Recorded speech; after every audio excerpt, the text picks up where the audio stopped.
ರಾಮದೇವರು ಕೇಳಿದ್ರು, ನಿನಗೇನಾಗಬೇಕು ಅಂತ. ಈ ದುಂದುಬಿಯ ಶರೀರವನ್ನು ನೀನು ಬಿಸಾಡ್ತೀಯ ಅಂತ. ರಾಮದೇವರು ಹೇಳಿದರು, ನಿನ್ನ ಅಣ್ಣ ವಾಲಿ 2 ಕೈಯಿಂದ ಬಲ ಎಲ್ಲ ಹಾಕಿ ಈ ಶರೀರವನ್ನು, ದುಂದುಬಿಯ ಶರೀರವನ್ನು ಬಿಸಾಡಿತ್ತು. ಅಂದರೆ ಕಿಷ್ಕಿಂಧೆಯಿಂದ ಋಷ್ಯಮುಖ ತನಕ ಬಿಸಾಡಿದ್ದಾನೆ. ನಾನು ಕೈ ಮುಟ್ಟುವುದೇ ಇಲ್ಲ, ಬರೀ ಕಾಲಿನಿಂದ ಮಾತ್ರ, ಅಂಗುಷ್ಟ ಮಾತ್ರ ಚಲನಾತ್, ಬರೀ ಅಂಗುಷ್ಟವನ್ನು ಅಲ್ಲಾಡಿಸ್ತೇನೆ ಅಷ್ಟೇ. ಈ ದುಂದುಬಿಯ ಶರೀರವನ್ನು ಎಲ್ಲಿ ಬಿಸಾಡಬೇಕು ಹೇಳ್ತೀಯ ಅಲ್ಲಿ ಬಿಸಾಡ್ತೇನೆ ಅಂತ ಬಿಸಾಡಿದ್ರು. ಮಾರ್ಕ್ ಕೊಡಬೇಕಾ ಬೇಡವಾ? ಅವನು ಕೈಯಿಂದ 2 ಕೈಯಿಂದ ಎತ್ತಿ ಬಿಸಾಡಿದ್ದು ದುಂದುಬಿಯ ಶರೀರ. ರಾಮದೇವರು ಬರೀ ಫುಟ್ಬಾಲ್ ಆಡಿದ ಹಾಗೇನೆ ಬರೀ ಕಾಲಿನಿಂದ, ಫುಟ್ಬಾಲ್ ಆಡುವಾಗಲೂ ಕಾಲಿನ ಎಲ್ಲ ಬಲ ಹಾಕ್ತಾರೆ, ಬರೀ ಅಂಗುಷ್ಟದಿಂದ ಅಲ್ಲಾಡಿಸಿ ಅದನ್ನು ಬಿಸಾಡಿದ್ದಾನೆ ಅಂತ ಅಂದ್ರೆ ರಾಮದೇವರಿಗೆ 100ಕ್ಕೆ 100 ಅಲ್ಲ 200 ಮಾರ್ಕ್ ಕೊಡಬೇಕಾ ಬೇಡವಾ? ಸುಗ್ರೀವ ಮಾರ್ಕ್ ಕೊಡಲೇ ಇಲ್ಲ. ಅವನು ಏನು ಹೇಳಿದ ಗೊತ್ತಾ? ಅದು ನಮಗೆ ನಂಬಿಕೆ ಹೇಳಿದಾಗ ಹಾಗೆ ಅದು ಅಂತ ರಾಗ ಹೇಳಿರ್ತೇವೆ.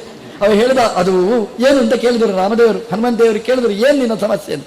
ಅದು ಅನ್ನ ಬಿಸಾಡಿದಾಗ ಆ ಶರೀರ ದುಂದು ಬಿದ್ದು ಹಸಿ ಹಸಿ ಇತ್ತು, ರಕ್ತ ಮಾಂಸ ಎಲ್ಲ ತುಂಬಿತ್ತು, ತುಂಬ ದಿನ ಆಯ್ತು, ಇದು ಎಲ್ಲ ಒಣಗಿದೆ, ಹಾಗಾಗಿ ಬಲ ಇಲ್ಲ. ಅದ್ರ ಕ್ವಶನ್ ಪೇಪರ್ ಸೆಟ್ ಮಾಡೋನಿಗೆ ತಲೆ ಬೇಕಾ ಬೇಡ? ಅವನಿಗೆ ಅದೇ ಇಲ್ಲ ಅವನಿಗೆ. ಆದ್ರೂ ಅವನು ಕೇಳಿದ, ಈಗ ಬಿಸಾಡಿದ ಮೇಲೆ ಅವನಿಗೆ ಸಂಶಯ. ಅಣ್ಣ ಬಿಸಾಡಿದಾಗ ಅದು ತುಂಬ ಭಾರ ಇತ್ತು, ತೂಕ ಇತ್ತು, ಈಗ ತೂಕ ಇಲ್ಲ, ಹಾಗಾಗಿ ಬರೀ ಅಲ್ಲಾಡಿಸಿದೆ ಅಂತ. ಆಯಿತು ಅಂತ ರಾಮದೇವರು ಹೇಳಿದರು. ಕೇಳಿ, ಇನ್ನೊಂದು ಪ್ರಶ್ನೆ ಕೇಳು. ನಮ್ಮಲ್ಲೆಲ್ಲ ಹೇಗೆ ಅಂತಂದರೆ, ಹುಡುಗರಿಗೆ ಉತ್ತರ ಕೊಡಲಿಕ್ಕೆ ಬರಲಿಲ್ಲ ಅಂದರೆ ಅದು ಬೇಡ, ಇದನ್ನು ಹೇಳು ಅಂತ. ಇದು ಹಾಗಲ್ಲ. ಈ ಪ್ರಶ್ನೆ ಕೇಳಿದವನಿಗೆ ಸರಿ ಇಲ್ಲ ಈ ಪ್ರಶ್ನೆ, ಹಾಗಾಗಿ ಅವನು ಕಿಂಚ ಅಂತ ಇನ್ನೊಂದು ಪ್ರಶ್ನೆಯನ್ನು ಕೇಳಲಿಕ್ಕೆ ಶುರು ಮಾಡಿದ. ಎಂಥ ದೌರ್ಬಲ್ಯ, ಪ್ರಶ್ನೆ ಕೇಳುವವರು ದೌರ್ಬಲ್ಯ. ಇವತ್ತು ಕ್ವಶನ್ ಪೇಪರ್ ಸೆಟ್ ಮಾಡಲಿಕ್ಕೆ ಬರಲ್ಲ, ಇನ್ನು ಉತ್ತರ ಏನು ತಯಾರು ಮಾಡೋದು? ಸುಗ್ರೀವನ ಪರಂಪರೆ. ಸುಗ್ರೀವ ಇನ್ನೊಂದು ಪ್ರಶ್ನೆ ಕೇಳ್ತಾನೆ. ಅದೇನು ಪ್ರಶ್ನೆ ಅಂತಂದರೆ, 7 ವೃಕ್ಷಗಳು, ತಾಳ ವೃಕ್ಷಗಳು, ಎತ್ತರದ 7 ವೃಕ್ಷಗಳು, ಅದನ್ನು ತೋರಿಸಿ ರಾಮದೇವರಿಗೆ ಹೇಳ್ತಾನೆ, ನೋಡಿ ನನ್ನ ಅಣ್ಣ ದಿನಾ ಈ ವೃಕ್ಷಕ್ಕೆ ಸುತ್ತು ಬರ್ತಿದ್ದ ಅಂತ. ಯಾಕೆ ಅಂತಂದರೆ ಅದರ ಎಲೆಯನ್ನು ಕೀಳಬೇಕು ಅಂತ. ಎಲೆಯನ್ನು ಕೀಳಲಿಕ್ಕೆ ಆಗ್ತಿರ್ಲಿಲ್ಲ. ಹರಿಹಯಾತ್ಮಜ ಬಾಹು ಅಲೋಪ್ಯ ಪತ್ರಾನ್, ವಾಲಿಗೆ ಅದರ ಎಲೆಯನ್ನು ಕೀಳಲಿಕ್ಕೆ ಆಗ್ತಿರ್ಲಿಲ್ಲ. ಮತ್ತೆ ನೀವು ಬೈಬೇಡಿ, ಅದೇನು ಪ್ಲಾಸ್ಟಿಕ್ ವೃಕ್ಷನ ಅಂತ, ಪ್ಲಾಸ್ಟಿಕ್ ವೃಕ್ಷದ ಪತ್ರ ಅದು ಕೀಳಲಿಕ್ಕೆ ಆಗುವುದಿಲ್ಲ ಹಾಗ ಅಂತ. ಅದಲ್ಲ, ವೃಕ್ಷಗಳೇ 7 ವೃಕ್ಷಗಳು. ಅದು 7 ವೃಕ್ಷ. ಅದಕ್ಕೆ ಅವನು ಹೇಳಿದ, ಒಂದೇ ಬಾಣದಿಂದ 7 ವೃಕ್ಷಗಳನ್ನು ಕೂಡ ಕೆಳಗೆ ಬೀಳಿಸಬೇಕು. ಒಂದೇ ಬಾಣದಿಂದ ಒಂದೊಂದು ವೃಕ್ಷ ಬೀಳಿಸಲಿಕ್ಕೆ ಒಂದೊಂದು ಬಾಣ ಅಲ್ಲ. ನೋಡಿ ಎಂತಹ ಕ್ವಶನ್ ಪೇಪರ್ ಸೆಟ್ ಮಾಡಿದ್ದಾನೆ ನೋಡಿ. ವಾಲಿ ವೃಕ್ಷ ಬೀಳಿಸುವುದು ಬಿಡಿ, ಅದರ ಎಲೆಯನ್ನೂ ಕೀಳಲಿಕ್ಕೆ ಸಮರ್ಥನಾಗಲಿಲ್ಲ. ಈ ರಾಮದೇವರಿಗೆ ಆಗುವಾಗ ಕ್ವಶನ್ ಪೇಪರ್ ಹೇಗೆ ಸೆಟ್ ಮಾಡಿದ್ದಾನೆ ಅಂತ ಅಂದರೆ, 7 ವೃಕ್ಷವನ್ನು ಬೀಳಿಸಬೇಕು, ಅದು ಒಂದೇ ಬಾಣದಿಂದ. ನೀವು ಹೇಳ್ತೀರಿ ಅದೇನು ಪರವಾಗಿಲ್ಲ, ಒಂದು ಬಾಣ ಪ್ರಯೋಗ ಮಾಡಿದ್ರೆ ಸುಯ್ಯ ಅಂತ ಹೋಗ್ತದೆ, ಒಂದು ಮರ ಬೀಳಿಸಿ ಇನ್ನೊಂದು ಮರ ಬೀಳಿಸಿ ಬೀಳ್ತದೆ ಅಂತ. ಅದು ಏನು ಗೊತ್ತಾ? ವಿಶ್ವಸ್ಥಿತಾನ್, ಅದು ಸುತ್ತು ಇದೆ 7 ಮರಗಳು, ಅದು ಲೈನ್ ಆಗಿ ಇಲ್ಲ, ಒಂದು ರೌಂಡ್ ಆಗಿದೆ ಆ 7 ವೃಕ್ಷಗಳು. ಹಾಗಾದರೆ ರಾಮದೇವರ ಬಾಣ ಹೇಗೆ ಬರಬೇಕು ಅಂತಂದರೆ ಪ್ರದಕ್ಷಿಣೆ ಬರಬೇಕು. ನೀವು ಎಲ್ಲಾದರೂ ನೋಡಿದರೆ ಒಂದು ಬಾಣ ಪ್ರದಕ್ಷಿಣೆ ಬರುವಂತಹದ್ದು ಇಲ್ಲವೇ ಇಲ್ಲ. ಬಾಣ ಅಂತಂದರೆ ನೆಟ್ಟಗೆ ಹೋಗುವಂತಹದ್ದು ಬಾಣ.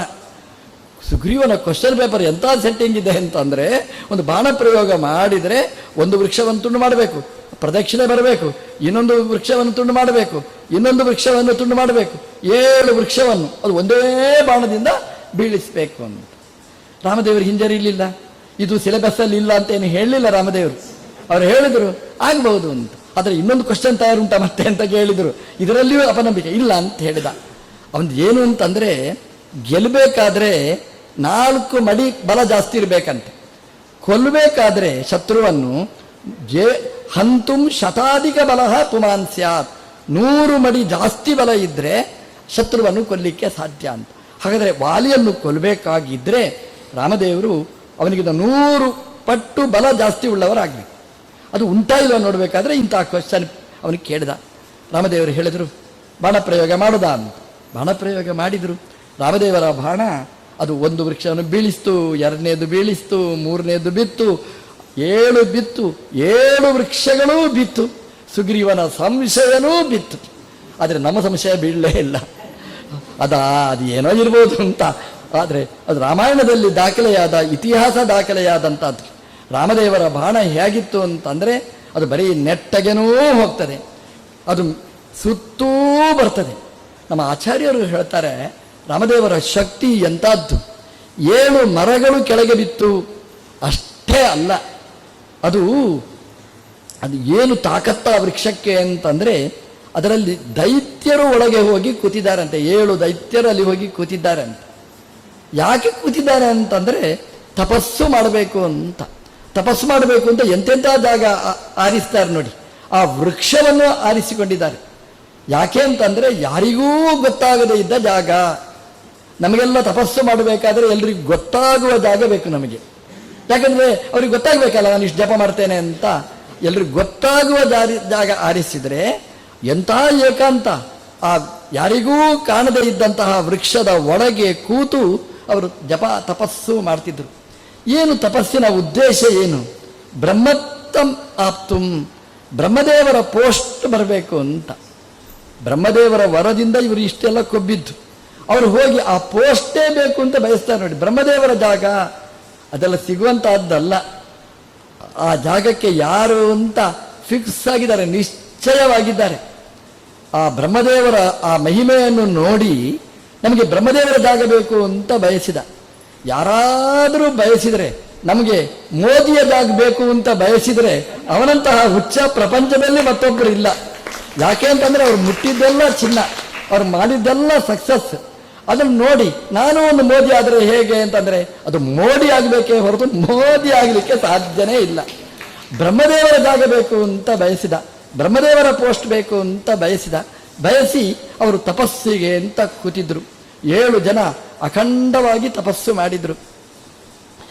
ಅದು ಮೂಲ. ಅದು ರಾಮದೇವರಿಗೆ 7 ಮರ ಕತ್ತರಿಸಿ ಹಾಕುವುದು ಮುಖ್ಯ ಅಲ್ಲ.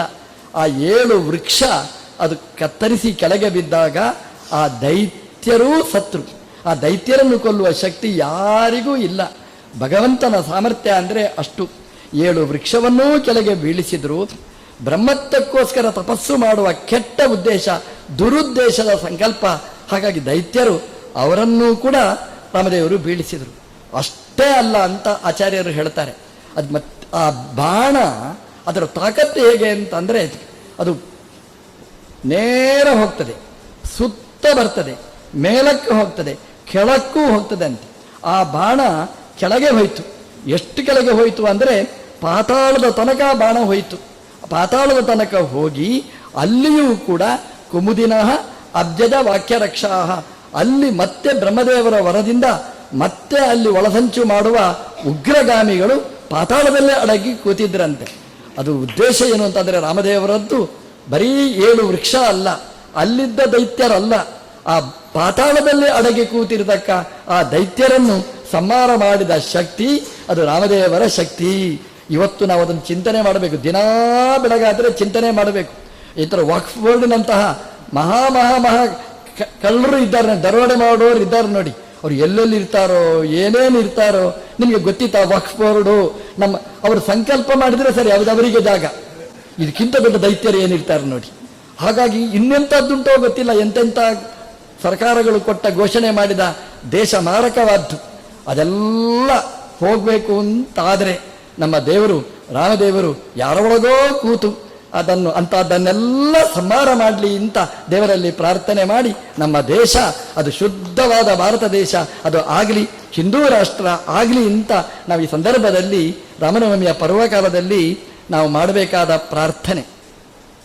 ರಾಯರು ಹೇಳ್ತಾರೆ, ಸಪ್ತ ತಾಲಾನ್ನು ವಿಭಿದ್ಯ, ತಾಲವೃಕ್ಷಗಳನ್ನು ಭೇದನೆ ಮಾಡಿದ್ರು ಅಂತ. ತಾಲವೃಕ್ಷಗಳು ಮಾತ್ರ ಭೇದನೆ ಮಾಡಿದ್ದಲ್ಲ, ಆಚಾರ್ಯರ ನಿರ್ಣಯದಲ್ಲಿ ಹೇಳ್ತಾರೆ ಪಾತಾಳದಲ್ಲಿದ್ದ ದೈತ್ಯರನ್ನೂ ಸಂಹಾರ ಮಾಡಿದ್ದಾರೆ ಅಂತ. ರಾಯರು ಅದನ್ನು ಹೇಳಿದ್ದು. ತಲ ಅಂದರೆ ಮೇಲಿನ ಭೂತಲ ಅಷ್ಟೇ ಅಲ್ಲ, ಆ 7 ತಲಗಳು, ತಲ ರಸತಳ ಪಾತಾಳ, ಆ ತಳಕ್ಕೆ ಸಂಬಂಧಪಟ್ಟದ್ದು ಅಂತಂದರೆ ಕೆಳಗಿನ ಪಾತಾಳದಲ್ಲಿರತಕ್ಕ ದೈತ್ಯರನ್ನು ರಾಮದೇವರು 1 ಬಾಣದಿಂದ 7 ಸಂಹಾರ ಮಾಡಿದರು ಅಂತ ರಾಯರು ತಾಲಾನ್ ಅನ್ನುವ ಶಬ್ದದಿಂದ ತಾಲವೃಕ್ಷ ಮಾತ್ರ ಅಲ್ಲ, ತಾಲ ಅಂದರೆ ತಳಕ್ಕೆ ಸಂಬಂಧಪಟ್ಟದ್ದು, ಪಾತಾಳಕ್ಕೆ ಸಂಬಂಧಪಟ್ಟ ದೈತ್ಯರನ್ನು ರಾಮದೇವರು ಸಂಹಾರ ಮಾಡಿದ್ದಾರೆ ಅಂತ ರಾಯರು ಈ ಶ್ಲೋಕದಲ್ಲಿ ಸಂಗ್ರಹ ಮಾಡಿದ್ದಾರೆ ಅಂತ ಹೇಳ್ತಾ